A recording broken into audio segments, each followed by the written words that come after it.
What's up, guys? I'm going to do a market review for November 7th. Today's November 7th. So I said this morning at the top of the AM session live stream. When we were down here, I spoke about this balanced price range that ICT called out a while ago. He said that he didn't want to see price go below it if we had this buy side in play, and since we did break below it, I said that I want to see us use it as an area of resistance to go lower. We came up to it and have, as you can see, we're reacting off of it. So with that being said, I was going into trading this morning with the idea of dollar lower. I think it was because when we opened, let me look at the hour. When we opened this morning, so at 3 a.m., 7 a.m., we were already in here, and I said, okay, so we're in there now. I want to see us use it as resistance to go lower. So going into the New York session, I was framing that with the dollar is going to be moving lower today, and we will be taking longs. As you can see, the bodies on the 4 hour are respecting it very nicely. Even the bodies on the 1 hour right here. We're going over to NASDAQ. So we traded NASDAQ today. ES wasn't looking too good. Wasn't looking too hot in the morning. I'll go actually and show you right now what I mean by that. What I meant, reason why I traded NASDAQ today was, so prior to 9:30, looking at the candles, it looked pretty normal. Now if we go over to ES, I guess it's harder to tell in the 5 minute. It was really the 1 minute. See how like robotic it almost looks. I think this was just, the way ES was reacting leading up to Jerome Powell, but I don't really like that. Like you can see all these candles right here don't even have wicks on the bottom. It's very like robotic, staticky looking price. Whereas NASDAQ, if we go to the 1 minute, looked a little cleaner. I guess you don't have the candle bodies here, but I liked the way NASDAQ looked, so I traded NASDAQ. Okay.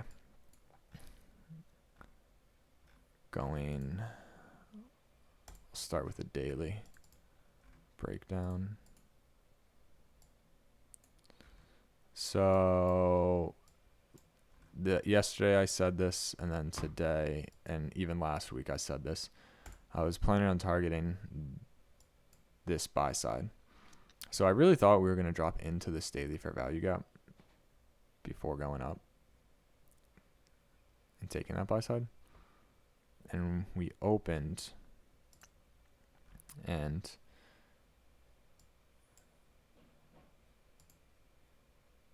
right prior to the 9:30 open, we started to take this daily high. So I was like, okay, we're either going to take that high to go lower, or we're taking it and we're going to continue. And then when I mapped out this green line right here is those longer term highs that we just looked at, it was really close. And I said, okay, like it's close enough where I think it is going to go and take it.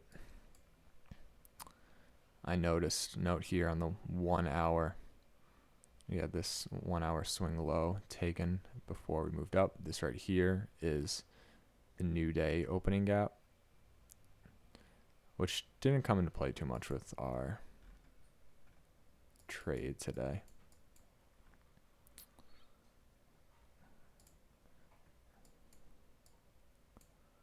So at the market open,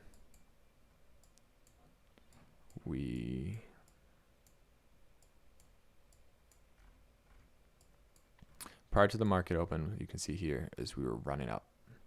So that buy side over here was already taken. We came down, up, took that high, broke lower. What I noticed partway through when this was all happening was I went and I toggled the regular trading hours, and I noticed this opening range gap, and I liked the narrative that, you know, we were above the new day opening gap. We came back down. We went up on the higher time frame, so on the 15-minute, even the hourly. We broke above, had the shift in market structure, came back down for a retracement into this opening range, fill it in, deliver sell side, deliver buy side, and then we broke aggressively to the upside.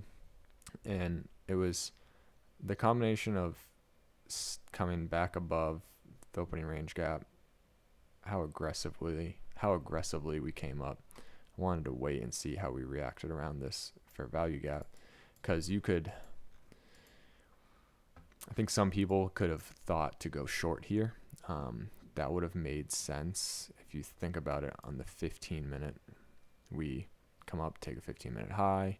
We broke structure on the 5-minute. And this could have looked like a 2022 model entry.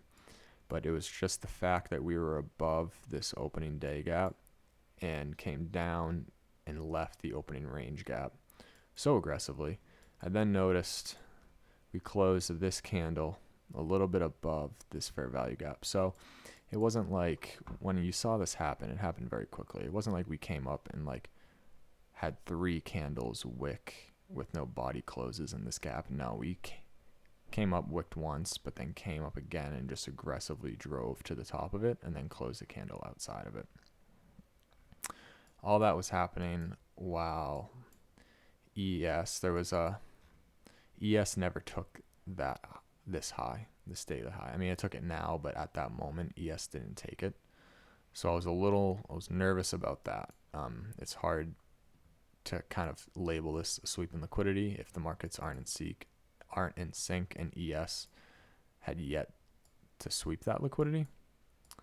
And at the time, we were up here, as you can see. It's hard to see in the background, but this yellow line is the dollar. And this dollar, at the time we were entering into this fair value gap, was making a lower low, came up again, made a lower low here, all while this is printing. And you don't want to be going short while the dollar is making lower lows. So that's, at that moment, all I did was say, I'm going to wait. I didn't know at that time we were going higher. Broke down, came back up, and it wasn't until I saw this candle where it took out this high where I was like, okay, I think looks like we're going higher. Came up. I highlighted this breaker structure on the 5-minute. Let me take this off. So I have this low, high, lower low. You could call it this one on the 5-minute, but I liked this high because it was this change in the state of delivery. And it would have encompassed this high too. So I used this high and was, keeping this high in the back of my mind. And then here's where things got a little dicey. So when we closed this candle above this high, that's when I knew, okay, we're going higher. I'm going to look for an entry point. We ran up, retraced down. You have this little fair value gap, but again, we're so close to the 10 o'clock hour. I'm not going to enter that because we're going to remember the strict point about the silver bullet is the entry has to be at the 10 o'clock hour. It doesn't have to be a fair value gap in the 10, it just has to be the entry. So came back down to this. Then with this aggressive candle, I was thinking that these were going to be breakaway gaps.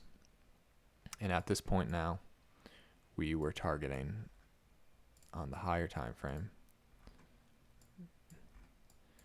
these highs, and more specifically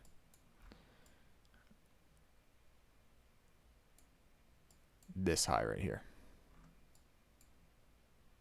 right there. Why did I choose that high? It could have been this high.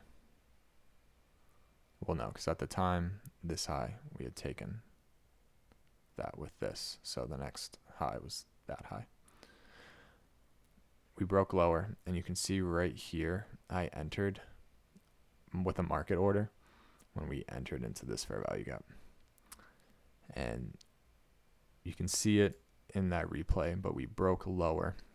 And the whole time I knew, I had a feeling that we were going to come back to this area because we had a lot of things coincide in this area. We had a fair value gap, we had this breaker, we had this order block.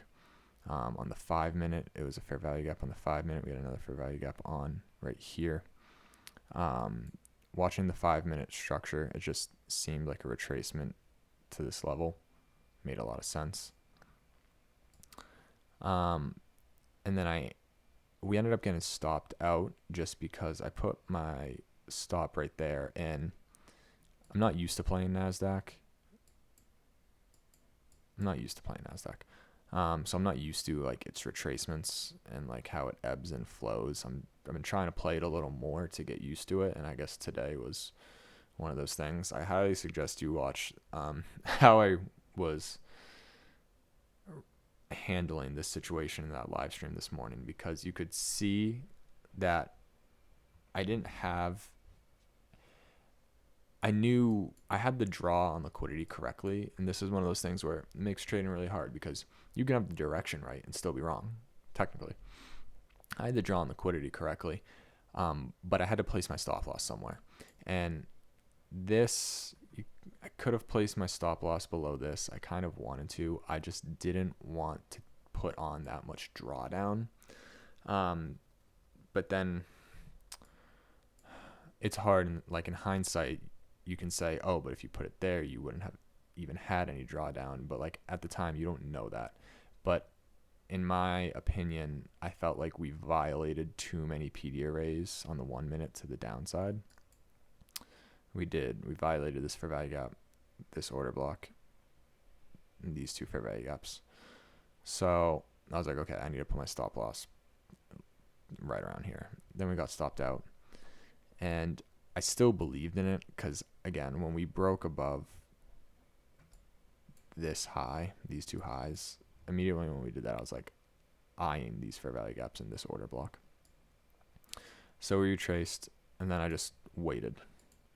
I measured out this propulsion block, fair value, order block, whichever one you want to call it. It could be a propulsion block because it's playing off of this order block. And I noticed how we didn't get any body closes inside of it at all.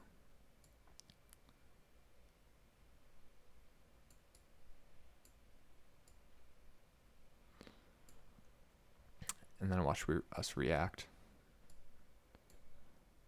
We aggressively came up, and I was watching this fair value gap, and I saw this one, and I watched us kind of respecting this, and we were in between these two. And I was saying to myself, I still believed we were going higher. And if we came up and closed above this one, I'm going long off the retest. That's what happened. Came up, broke above it, came down, retested it. I entered. I almost entered 2 here, and I didn't because it was one of those things where I was trying to win it back because this was a pretty big drawdown. It was a wide stop loss that got hit.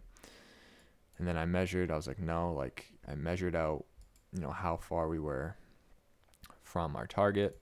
And I was like, I had the conviction. I knew we were going here. And I was like, you can do it with one. And you don't have to. You can win it back with one contract, and you don't have to take on the risk. And at the time, remember, if this account's still in drawdown, we have to be playing defensively. We have to be capital preservation is the top priority. So I ended up canceling that extra entry order before it got hit. So I was like, no, like one contract is enough. No need to put on that more risk. It's good to not frame, like, don't get caught up in being like, oh, well, if I should have done it because it was right, but at the time you didn't know it was right. So you have to frame it through the lens of how much risk are you putting on. And took one loss, we were re-entering again. No need to size up.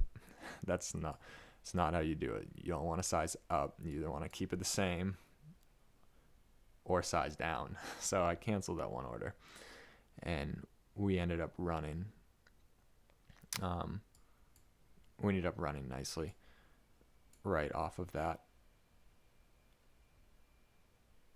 Where was it? I feel like there was a wick in here somewhere that I spoke about. No, I guess not in here. Yeah, so we got that pretty good run. It was like a 33 handle run, and price ran up. And let me find. Price ran up and took this buy side. I ended up logging off for the day, but it continued higher, as you can see. Coming to the 11 o'clock hour, we retraced a little bit. Coming into lunch, we made this lunch low. Notice how this lunch low coincides with this fair value gap. Oh, one thing I want to say about this. So this is one of those examples where drawing out like your best entries are going to be at or below 50%. So if this green line was our target for our liquidity, and the bottom of this right here is where the run started. Why did it start there? It started there because it broke to the upside right here. Get on the 5 minute. We broke to the upside right here. This was the retracement that took out stops. So we broke to the upside, retraced, and took out stops, and then between here and here, 50%. Boom. 50% is this white line. First PD array under 50% is what this retraced back to. Just to kind of talk about more about, trading. So like, again, the analyst and the trader are two different people. The analyst knew we were going to run for this buy side liquidity. It was the trader that ended up stumbling a little bit along the way. But it can be easy when you can draw a fib out like that. And when we're up here, you might be afraid that you're going to miss the move. And that is when the analyst versus the trader comes into play, because the trader is the one that doesn't want to miss the move. The analyst is the one that would say, is this as good of an entry as this? Because if we came back down to this, where it's at the 50%, that's still a valid entry. And it's still a possible entry. So just going to say that's one of those examples where the trader kind of fumbled, but the analyst didn't. And that's one of my strengths, I believe, is, the analyst in me, I believe, is very good identifying draws on liquidity. I'm usually very good at that. It's kind of getting to them where, I'm good enough to be trading like live in front of you guys. But it's something I'm still sharpening my entries. And as you can see, also the fact that I don't play NASDAQ, so I'm not used to like its ebbs and flows and how it retraces. But this was a good learning lesson. So yeah, the analyst was right, but I still trusted the analyst, which is what got me to enter again. And it's just like over time, I've learned that this scenario right here can happen, and I'm confident enough that give me like one more confirmation, so like right here, close above this, to enter again, because like I know we're going there. Just show me that we're going there, and I'll enter on that. And that's what I did. Another thing you could say about this too is it's important to always demand more data, because say we didn't enter right there and we said no, like we want a little better of an entry, or we're okay with missing it. We could have saw this retracement, and then we probably could have went a little more aggressive on this, because if I didn't take that loss and I wasn't trading, if I didn't already have a loss in the day and I didn't have to trade a little more defensively, I probably would have put on 2 contracts right there and then let that second one run. But again, that's not what the situation called for. So it came up, retraced, look, we traced lunch low all the way to this fair value gap. And then we came back up. As you can see, we made lunch high right here. And then we got some really dirty price action. So this is one of the reasons. This is most likely because the Fed chair, Powell, is speaking tomorrow for the next 2 days. So again, this is really sloppy price. This was enough to just not even continue trading, like log on for the day. But I logged on. Nothing in here, absolutely nothing. And then we got this SMT divergence right here. You can see these were actually equal highs, whereas this was a higher high. So on ES, these were equal highs with their wicks. Not even, I guess, wicks and bodies. And then we broke lower. I wasn't too interested in trading in any of this just because this was in itself is a red flag. I talked about how there's a chance we could come down to this 5-minute inefficiency just to send it higher after all this retracement. It was also an inefficiency on the 15-minute. You can see right here we have 15-minute fair value gap. We have a 5-minute fair value gap, and I like when they line up like that. And something you have to notice in price structure like this is we never really made a low, like an actual swing low here. That's why it's hard to read price action that's gross like this, because we have this low, high, higher low, high, high, but then if it wants to keep going higher, there's a good chance it's going to want to make another higher low, because look, between here and here, there's really nothing. So we came down, bounced off of it on the 5-minute, came back up. This was the silver bullet of the session. I don't think it was obvious enough for me to take. I didn't want to take it because, remember, we're going to have better price action the tail end of this week. So just wait for better price action. You don't have to trade every day.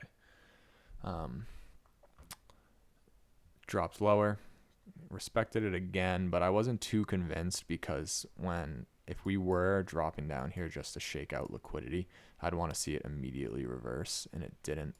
So we kind of meandered sideways, broke lower, came back up. This right here was the end of the 2 to 3 session. Coming into 3, I marked out the 3:15 macro time start. You can see we broke above here. I had this drawn over here, and I was kind of watching this to see if if I wanted to use this as an inversion, but no, we wouldn't even have got 10 handles off that. But notice this. So this retracement was on ES. See it here on ES on the 1-minute? We took out these equal highs. So that's another reason why it's really hard when the markets aren't in sync. The markets really weren't in sync all morning. And it's harder to trade when it's like that, and we're told not to. But NASDAQ didn't take that high because it took liquidity right here. It took the liquidity, sent it lower. ES never took that liquidity. It had equal highs. So it needed to go and run that buy side right there. And that's why you have this retracement. But just the fact that they're in sync, not in sync, NASDAQ didn't even come up there. So, for example, if you're somebody who's thinking, oh, I want to use this fair value gap right here as an inversion. Well, if you did that and you played it right up, your entry right off the top, you wouldn't have gotten to that buy side. And that's a product of the markets being decoupled, which they were showing signs of that all morning.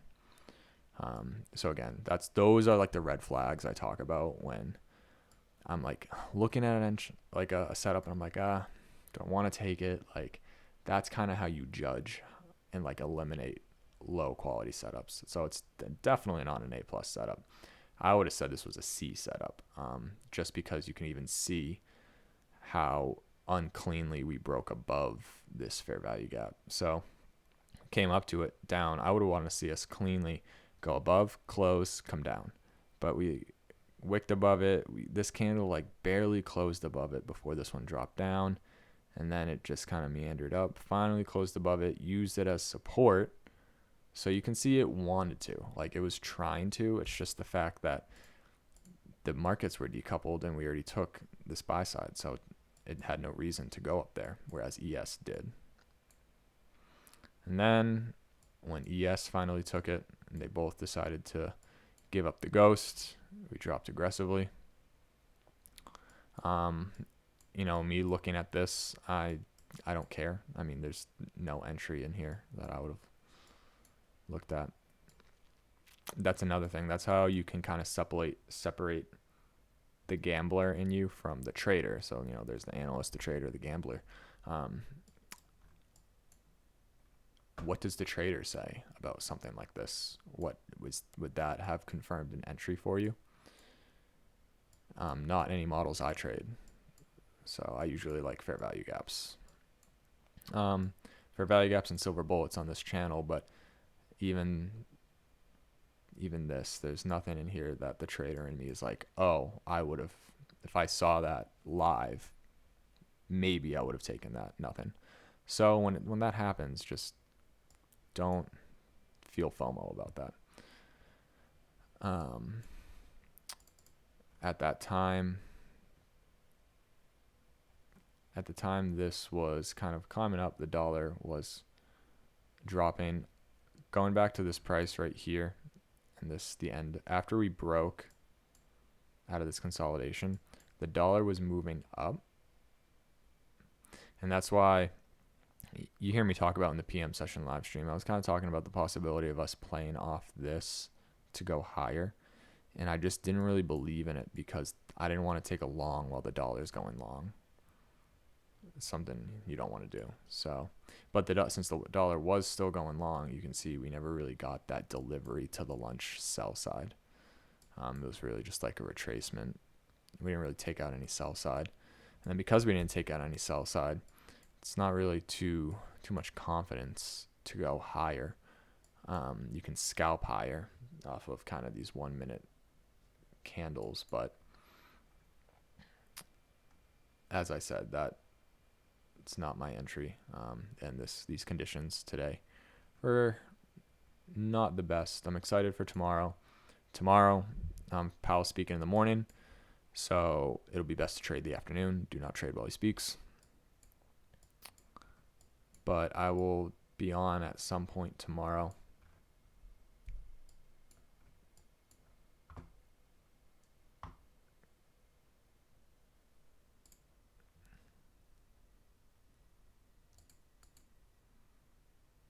Enjoy the rest of your day, guys.